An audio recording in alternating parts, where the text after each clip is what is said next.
Hi,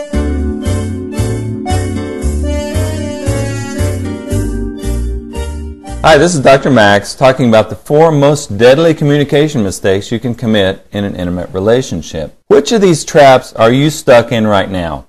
If you do any of the following when your partner tries to talk with you about serious things, you're digging yourself and the relationship into a terrible hole.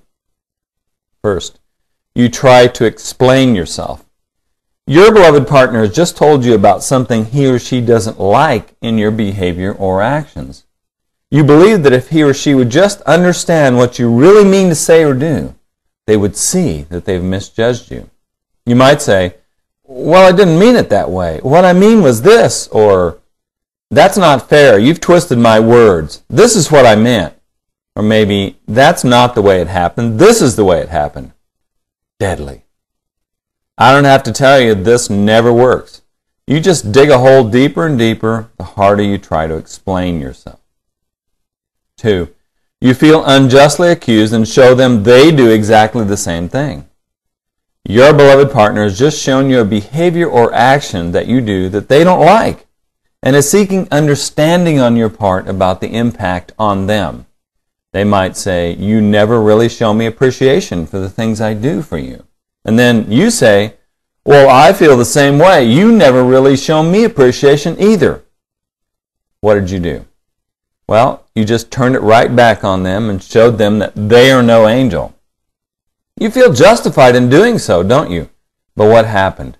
The discussion goes from bad to worse immediately. And do you feel better afterwards? No. Oh, you might feel justified in turning the tables back on him or her. But have you turned the path around to a better relationship? No. You've slammed the door. This never works in the way you intend, but you do it over and over again, don't you? There's a much better way, and I'll show you a little later. 3. You try to get them to tell you how to be different. Okay, maybe you've accepted that they feel bad about some action or word of yours, and you're feeling benevolent. And usually, let's face it, you really aren't. You're very angry. You utter these fateful and actually poisonous words. "What would you like me to do differently?" You think you're compromising and being a better partner, but you're not. Excuse me if that doesn't sound kind, but all you're really doing is shutting them up.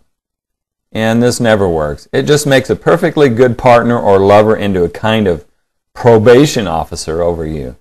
And now you're both agreeing to the idea you should be policed. Not good. Yes, it feels to you like you've tried to solve a problem, but in fact, what you've created is a worse one. Because what happens? Now there are a whole new set of rules. And what's going to happen? You're going to fail at those too. Partly because you really didn't want to be told what to do anyway, didn't you? Please be honest. And when you do try this, what happens? You feel worse afterwards because now neither one of you is happy with the results. And number 4, you go away either literally or psychologically to try to calm the situation down, or you just use the phrase, "whatever you say." You have some idea that fussing and fighting doesn't really solve anything, and hope you can discuss things more rationally later. Or on the other hand, you feel you can't take it right now, and we'll deal with this later.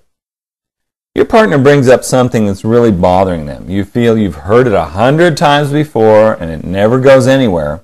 You don't want them or you to get worked up. Maybe even walk out saying, "I can't deal with this right now. I'll talk with you later about it." You don't probably intend to be rude or rejecting, but you're afraid everything's going to escalate and it will be better to talk about it later. Problem is, later never comes and nothing ever gets settled, and your partner just feels dismissed, put off, and ignored. You're trying to be thoughtful and not get into a fight, I know, but it never works. You just descend deeper into the hole.